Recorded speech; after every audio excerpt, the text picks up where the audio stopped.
కాశ్మీర్లో జరిగిన ఉగ్రవాద దాడిలో పాల్గొన్న వారందరినీ ఖచ్చితంగా శిక్షిస్తామని రాష్ట్ర వైద్య ఆరోగ్య శాఖ మంత్రి సత్యకుమార్ యాదవ్ స్పష్టం చేశారు. కాశ్మీర్లో ఉగ్రవాదుల దాడిని నిరసిస్తూ భారతీయ జనతా పార్టీ ఆధ్వర్యంలో నగరంలో క్యాండిల్స్ ర్యాలీ నిర్వహించారు.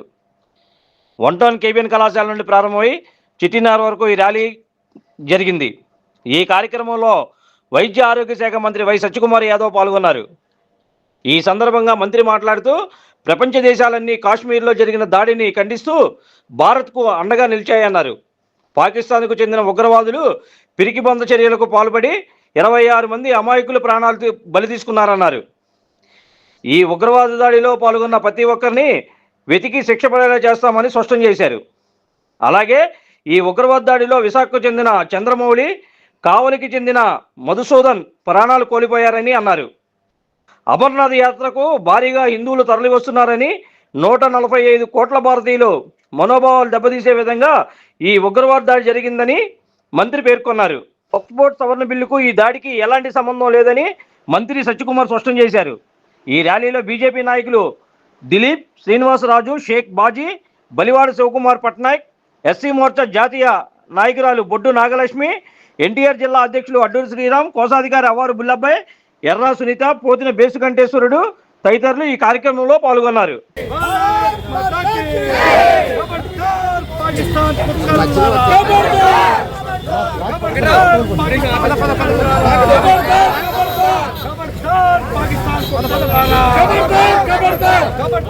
ఉగ్రవాదానికి ఊతమిస్తున్న రోగ్ నేషన్ పాకిస్తాన్ ఆటలు సాగిన నేపథ్యంలో అమాయకులైన పర్యాటకులని ఇవాళ పర్యాటక రంగం కూడా వ్యాప్తి చెందుతూ ఉంది. దేశం నుంచి మాత్రమే కాకుండా ప్రపంచం నలుమూలల నుండి కూడా పెద్ద ఎత్తున పర్యాటకులు ఇవాళ కాశ్మీర్ అందాన్ని తిలకించడానికి ఆ ప్రాంతానికి వస్తున్న నేపథ్యంలో అక్కడ కూడా ఇవాళ ఎకనామిక్ యాక్టివిటీ పెరిగి ప్రజలందరూ సంతోషంగా ఉంటున్న తరుణంలో కొంతమంది ముష్కరులు చుట్టుముట్టి పర్యాటకులను చుట్టుముట్టి వారిని హతమార్చడం దారుణాతి దారుణం.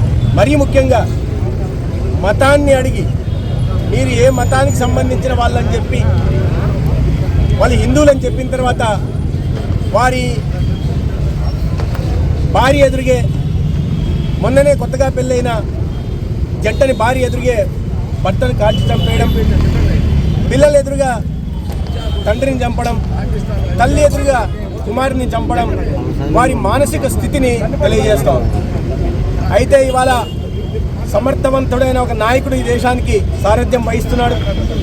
గతంలో ఇటువంటి ఆటలు వాళ్ళు ఆడినప్పుడు సర్జికల్ స్ట్రైక్ ద్వారా కానీ లేదా ఎయిర్ స్ట్రైక్ చేసి ఏ ముష్కరులు అయితే ఉగ్రవాద దాడులకు పాల్పడి గతంలో యూరిలో కానీ పుల్వామాలో కానీ సైనికుల ప్రాణాలు పోవడానికి కారణమయ్యారో వారిని ఆ దేశ భూభాగంలోకి వెళ్ళి వారి శిక్షణా స్థావరాల మీద దాడులు చేసి హతమార్చిన సంఘటన మనం ఇవాళ ఈ అత్యంత హేయమైన చర్యను కూడా ప్రపంచ దేశాలన్నీ కూడా ఏకకంఠంతో ఖండిస్తూ భారత్కు అండగా నిలిచాయి.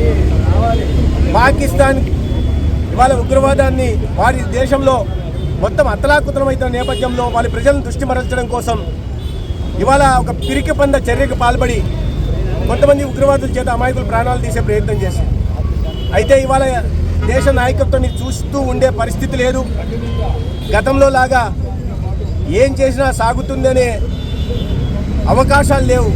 వారికి అర్థమయ్యే భాషలో ఖచ్చితంగా భారతదేశం వారికి బుద్ధి చెప్తుంది. ఎవరైతే ఈ మారణ హోమంలో పాల్పంచుకున్నారో ప్రతి ఒక్కరిని వెతికి వెంటాడి వారికి ఏ రకమైన శిక్ష విధించాలో ఆ శిక్ష విధించబడుతుంది.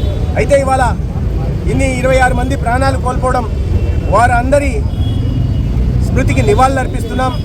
మరీ ప్రధానంగా ఆంధ్రప్రదేశ్లో కూడా విశాఖపట్నం చెందిన చంద్రమౌళి గారు, కావలికి చెందిన మధుసూదన్ గారు ఈ హత్యాకాండలో అమరులయ్యారు. వారిని వాళ్ళ విశాఖపట్నంకి ఆ పార్థివ దేహాన్ని చూడడానికి గౌరవ ముఖ్యమంత్రి గారు కూడా వెళ్తున్నారు. తర్వాత పార్టీ ఆదేశాల మేరకు వారి అంత్యక్రియల్లో పాల్గొనాల్సిందిగా నన్ను కూడా పార్టీ ఆదేశించింది. దానికి ఆదేశాల మేరకు వెళ్ళడం జరుగుతుంది. అయితే ఇవాళ సమీక్ష నిర్వహిస్తూ వెంటనే జరిగిన కొన్ని గంటల్లోనే దేశ హోంశాఖ మంత్రులు అభినవ సర్దార్ పటేల్ అమిత్ షా గారి కాడికి వెళ్ళి సమీక్ష చేయడం, ఈ అమర్నాథ్ యాత్ర జరుగుతున్న నేపథ్యంలో ప్రజలు పెద్ద ఎత్తున లక్షలాది మంది తరలి వస్తున్నారు అంటున్నప్పుడు వారి మనోస్థైర్యాన్ని దెబ్బతీయడానికి, తద్వారా ఈ దేశంలోని 145 కోట్ల భారతీయుల ధైర్యాన్ని దెబ్బతీయడానికి, ముఖ్యంగా హిందువుల మనోబలాన్ని దెబ్బతీయడానికి ఈ ఉగ్రవాదులు చేపట్టిన ఈ పాశవిక చర్యకు తగిన మూల్యం వారు చెల్లించుకోక తప్పదు.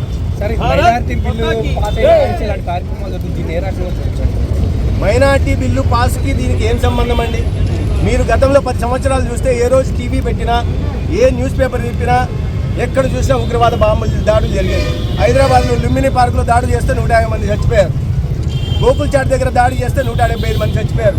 4 పాకిస్తాన్ నుంచి భారతదేశంలో వచ్చి 356 మందిని బాంబేలో కాల్చి చంపేశారు. అవాళ ఈ ఉండిందా?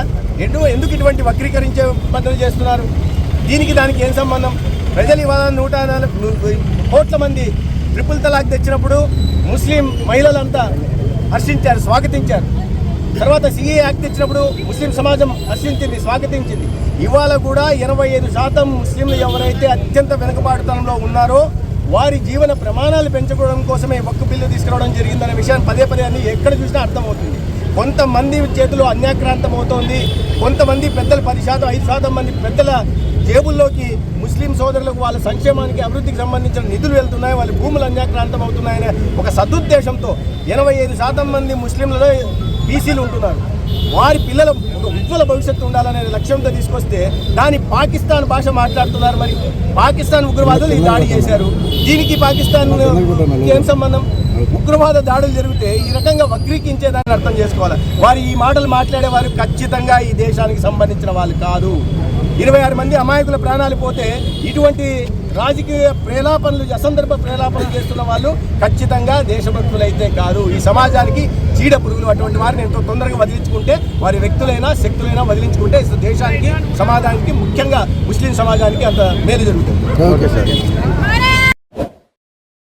Like, subscribe and press the bell icon for new updates.